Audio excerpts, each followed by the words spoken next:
बिहार के मुख्यमंत्री नीतीश कुमार ने बीते दिनों भारत के पूर्व प्रधानमंत्री भारत रत्न अटल बिहारी वाजपेयी की तारीफ की और कहा कि उनसे बहुत कुछ सीखने को मिलता है। नीतीश कुमार के इस बयान पर भाजपा राजनीति करना शुरू कर चुकी है। आज केंद्रीय मंत्री नित्यानंद राय ने कहा कि अगर नीतीश कुमार इस तरह की बात बोलते हैं तो उन्हें अटल जी की कविता से ज्ञान लेना चाहिए। हमारे साथ हैं अभी जदयू के एमएलसी और प्रवक्ता नीरज कुमार। नीरज जी, किस रूप में देखते हैं नित्यानंद राय की इस बयान को? मान्यवर नित्यानंद राय जी राज्य मंत्री हैं, आनंद लीजिए ना, कहाँ चक्कर में पड़ गए राजनीति के आप। आनंद लीजिए, बिना खाता बही के केंद्र में मंत्री हैं। अब माननीय अमित शाह जी के सामने क्या चलता होगा वो जाने। लेकिन महत्वपूर्ण प्रश्न यह है, यही नया भाजपा है। दिवंगत प्रधानमंत्री अटल बिहारी वाजपेयी जी का देश सम्मान करता है और इतिहास के पन्नों में जाइए, आपको स्मरण नहीं होगा मान्यवर नित्यानंद राय जी, क्योंकि आप तो दूसरे काम में ज़्यादा व्यस्त रहे हैं। इस देश की परंपरा का एक ऐसा मील स्थापित किया अटल जी ने, जब देश के प्रधानमंत्री राजीव गांधी थे और उनको परेशानी हुई, अटल जी को जानकारी जब मिली अटल जी के बारे में, तो राजीव गांधी जी देश के प्रधानमंत्री रहते हुए संयुक्त राष्ट्र संघ में विपक्ष के नेता को भेजे, स्थापित परंपरा के विपरीत, और उन्होंने अपने पेट का इलाज करवाया और इस बात की सार्वजनिक रूप से कृतज्ञता ज्ञापित किया कि देश के अंदर एक कैसी स्वस्थ परंपरा थी कि देश के प्रधानमंत्री को अगर जानकारी होती थी कि विपक्ष के नेता को कोई परेशानी है तो उसको संज्ञान में लेते थे और उसका रास्ता निकालते थे। अब नए दौर में भाजपा है। अब अटल बिहारी वाजपेयी जी ने तो नहीं कहा था कि विवादास्पद मुद्दों को आप खड़ा करिए। आज देख लीजिए भाजपा का क्या है, गाय गोबर लव जिहाद गौ मां से यही राजनीति करते। अटल जी का देखा है आपने? अटल जी की अगर परंपरा का निर्वहन करना होता तो बिहार को तो विकास का अवसर मिलना चाहिए था। अटल जी ने बिहार में एनटीपीसी बाढ़ दिया, 1365 रेलवे एनएच का रोड माननीय नीतीश कुमार जी के कार्यकाल बना, कृषि नीति बना। आप बताइए तो इन लोगों ने क्या किया है? तो अटल जी गठबंधन की राजनीति के और सौम्यता के प्रतीक थे।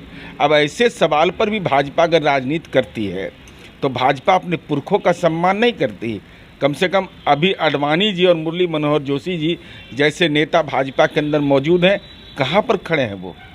कहाँ मार्गदर्शक मंडल में डाल दिया? वो शारीरिक रूप से स्वस्थ, मानसिक रूप से स्वस्थ, लेकिन कहाँ खड़ा कर दिया उनको? लेकिन नित्यानंद राय के बयान से यह साफ निकलता है बाहर कि नीतीश जी की ज्ञान धूमिल हो चुकी है और अटल जी की कविता से उनको ज्ञान लेना चाहिए। अगर उनके नक्शे कदम पर नीतीश जी चलते हैं तो बार बार भाजपा का साथ क्यों छोड़ देते? नहीं, कोई किसी के नक्शे कदम पर नहीं, विचारधारा के स्तर पर मतभेद था, इसलिए तो विवादास्पद मुद्दों को उन्होंने छोड़ा था।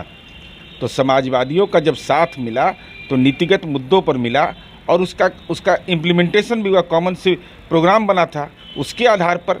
इसलिए हम माननीय नित्यानंद राय जी से केवल यही कहना चाहते हैं कि अटल जी ने जो राजनीतिक सहिष्णुता का परिचय दिया उसको मानक मानिए।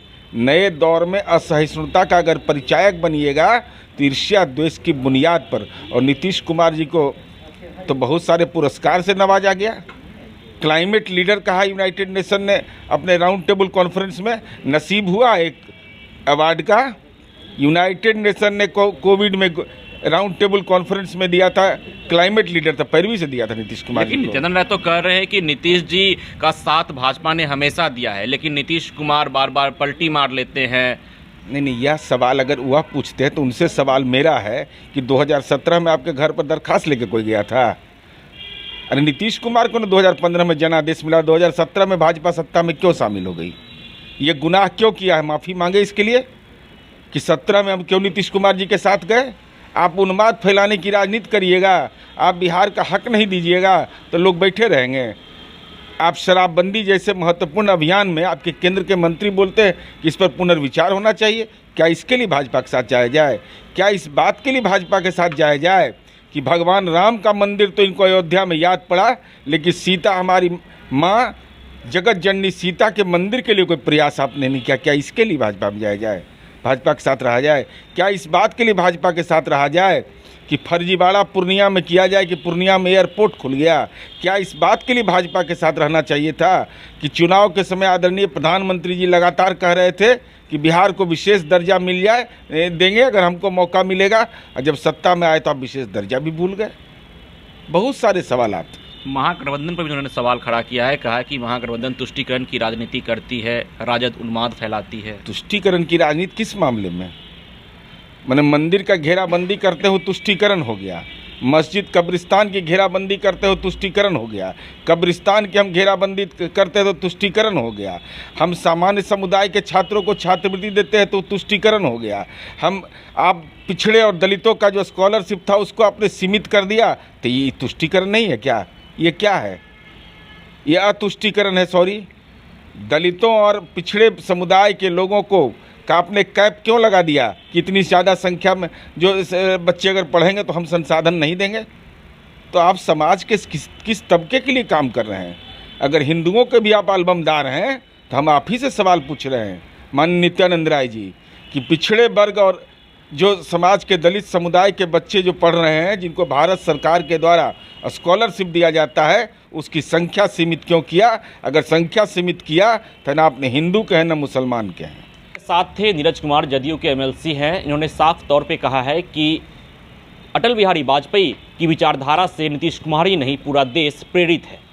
लेकिन जब बात समाजवाद की आती है, जब नीतिगत राजनीति की बात आती है, तो इसी कारण नीतीश कुमार ने भाजपा का साथ छोड़ दिया है। बहरहाल बीते दिनों नीतीश कुमार ने अटल बिहारी वाजपेयी की जयंती पर उन्हें नमन किया, उन्हें याद किया और उनकी विचारधारा से प्रेरित होने की बात कही। उसके बाद भाजपा उनके इस बयान पर राजनीति कर रही है।